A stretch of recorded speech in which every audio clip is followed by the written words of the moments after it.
Akashwani presents Morning News.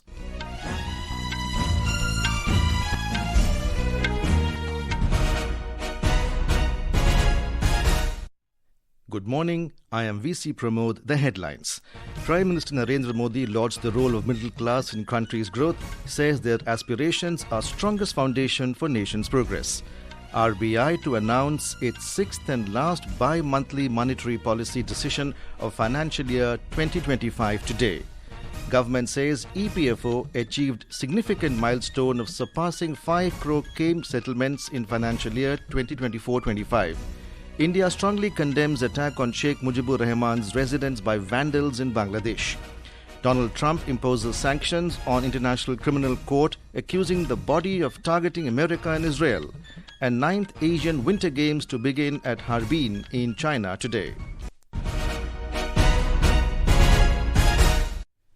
Prime Minister Narendra Modi has lauded the role of the middle class in the country's growth and said their aspirations are giving impetus to the nation's progress.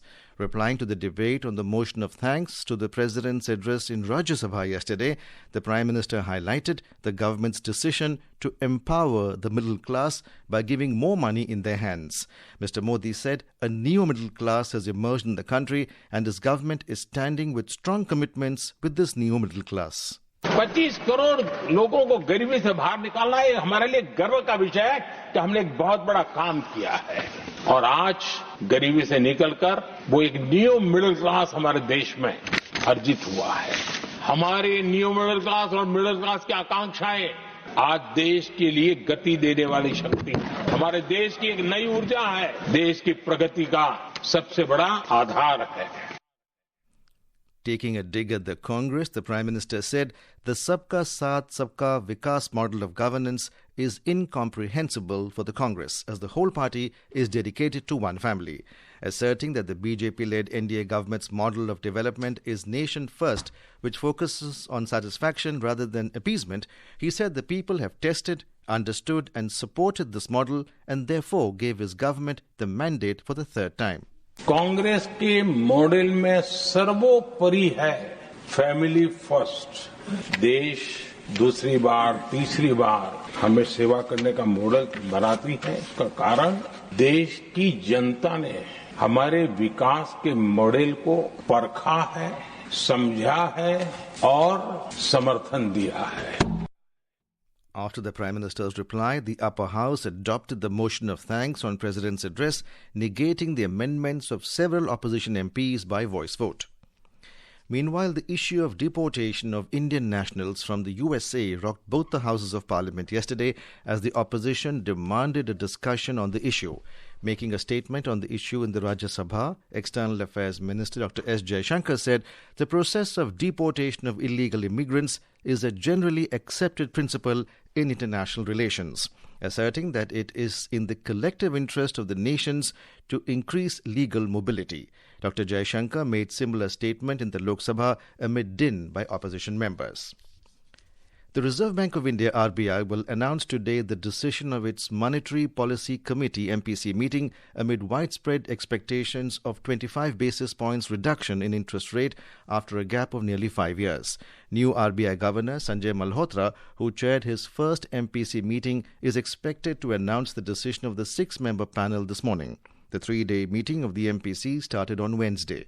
In a statement, the Associated Chambers of Commerce and Industry of India, ASSOCHAM, yesterday said the rate cut can enhance liquidity in the banking system and will also revive consumption and fiscal discipline.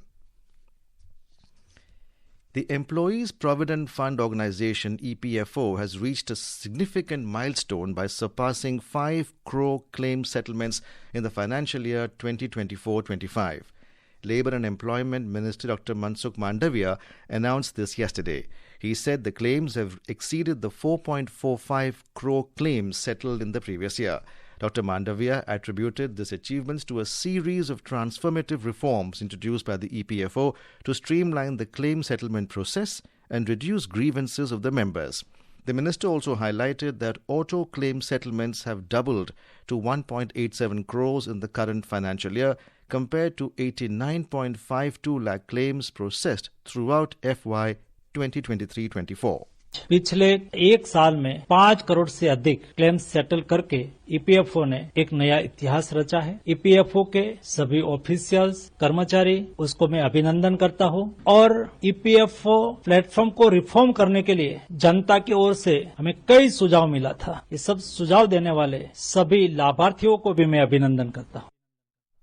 All preparations are in full swing for the counting of votes for the Delhi Assembly elections to be held tomorrow. More from our correspondent. The Delhi CEO informed that 19 counting centers have been set up in 11 districts of Delhi for counting of votes. Around 5,000 staff members comprising counting supervisors, counting assistants, micro-observers, statistical staff and other supporting personnel have been deployed and trained for the counting process. Ms. Vaz said that scrutiny of election documents including Form 17C of 70 assembly constituencies has been conducted. She added that independent central observers appointed by the Election Commission, candidates and their agents and returning officers were present during the scrutiny and they did not receive any complaint from any candidate during the process. The EVMs have also been kept at the strong rooms under the constant vigil of the Commission and the police officials. The Delhi CEO noted that the counting of voter slips of 5 voter verifiable paper audit trails in each assembly constituency will be randomly selected. Priya Mondal, Kashwani News, Delhi. Defense Minister Rajnath Singh and U.S. Secretary of Defense Pete Hegseth yesterday reviewed the India-U.S. defense cooperation spanning across multiple domains including land, air, maritime and space. During their phone conversation, Mr. Singh congratulated Mr. Hegseth for his appointment as the U.S. Secretary of Defense. Both the leaders appreciated the bilateral defense partnership and reaffirmed their commitment to deepen the ties. External Affairs Minister Dr. S. Jaishankar and Greece Foreign Minister's Affair George Geropetraitis held a bilateral meeting in New Delhi yesterday. Both the leaders expressed their view on a wide gamut of bilateral relationships. During the meeting, Dr. Jaishankar highlighted the importance of India-Greece partnership, saying that India wants trade, investment and technology collaboration. This is Akashwani giving you the news. For quick news updates round the clock, follow us on our X handle @AIR News Alerts. And for details of these stories and more, log on to our website www.newsonair.gov.in and download the News on AIR app. India has strongly condemned the destruction of the residence of Sheikh Mujibur Rehman in Bangladesh by vandals. In response to media queries, spokesperson of Ministry of External Affairs Randhir Jaiswal said that it is regrettable that the historic residence of Sheikh Mujibur Rehman, a symbol of the heroic resistance of the people of Bangladesh against the forces of occupation and oppression, has been destroyed. He added that all those who value the freedom struggle that nurtured Bangla identity and pride are aware of the importance of this residence for the national consciousness of Bangladesh. Mr. Jaiswal said that this act of vandalism should be condemned. Now news from Mahakumbh.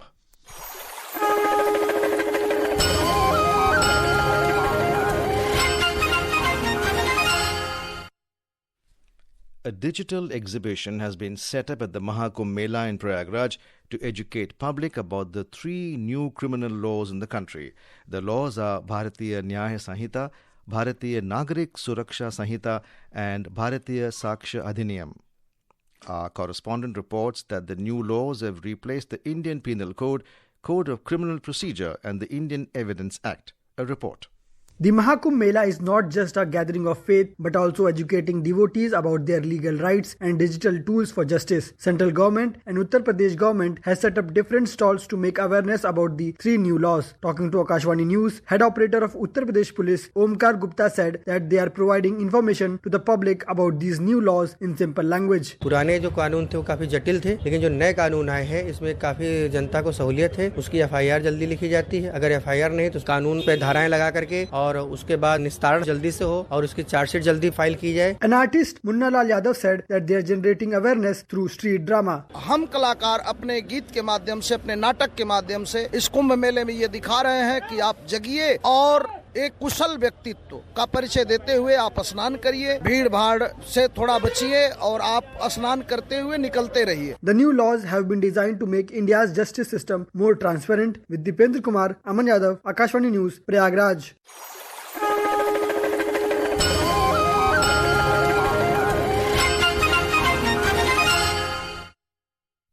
drawn by the spiritual grandeur of the Mahakumbh, a group of 68 Hindu devotees from Pakistan's Sindh province arrived in Prayagraj yesterday and took a holy dip at the Sangam.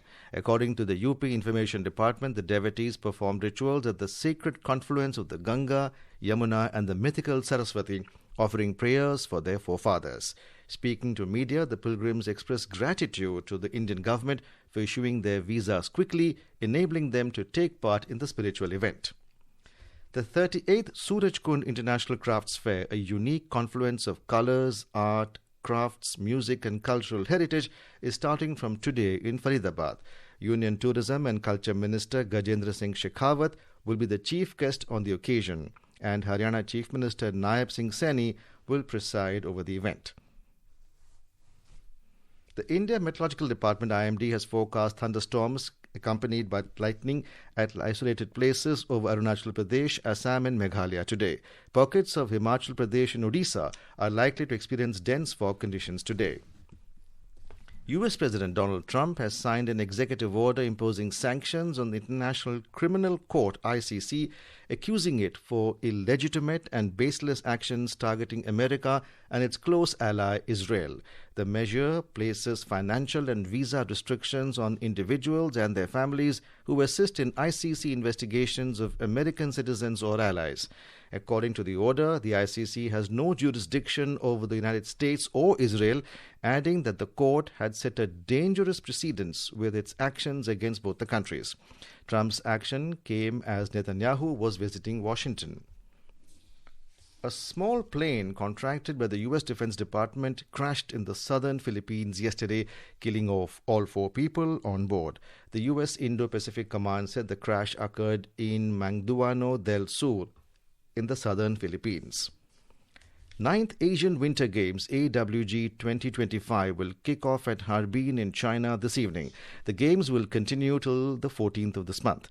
Deputy Secretary General of the Organizing Committee of the Games and the Chief Spokesperson said yesterday that this year's Games will see the largest representation of Asian countries and regions in history, and representatives from 34 countries and regions across Asia will parade during the opening ceremony. At the ongoing 38th National Games in Uttarakhand, 4-time Olympian Deepika Kumari bagged a gold medal in the women's recurve individual event yesterday. Deepika saw off a spirited challenge from Anshika Kumari to win the decider 6-4. In the men's recurve individual event, Joel Sarkar claimed the gold medal with a 6-4 victory over Indra Chand. In the recurve mixed team category, the duo of Shukmani Gajanan Babrekar and Gatha Anandrao Khadake emerged victorious, securing gold with the score of 419. And now, for a look at today's newspapers, it's over to Renu Kataria. Thank you, Pramod. The deportation of 104 illegal Indian immigrants from the United States on Wednesday is the lead in all newspapers. Engaging with US to ensure deportees aren't mistreated, Jaishankar tells Parliament, is the lead in the Tribune. EAM says restraining deportees not new, women not cuffed is the lead in the Times of India. Mostly all papers have on the front page the prediction of a comfortable win for the BJP and a significant decline in AAP's electoral fortunes in the capital. The Hindustan Times says more Delhi polls predict big BJP win. Another story covered prominently with pictures is the demolition of Sheikh Mujibur Rehman's iconic house in Dhaka as students and youth activists first set the house on fire and then used excavators and cranes to demolish the building. And finally, a story in the Asianate says that global temperatures shattered records again as January 2025 was the warmest ever despite La Nina conditions, which are supposed to bring in cooler conditions. And with that, it's back to you, Pramod. Thank you, Renu. And now, before we end the bulletin, the headlines once again. Prime Minister Narendra Modi lauds the role of middle class in country's growth, says their aspirations are strongest foundation for nation's progress. RBI to announce its 6th and last bi-monthly monetary policy decision of financial year 2025 today. Government says EPFO achieved significant milestones of surpassing 5 crore claim settlements in financial year 2024-25. India strongly condemns attack on Sheikh Mujibur Rehman's residence by vandals in Bangladesh. And 9th Asian Winter Games to begin at Harbin in China today. And with that, we end the morning news. Have a nice day.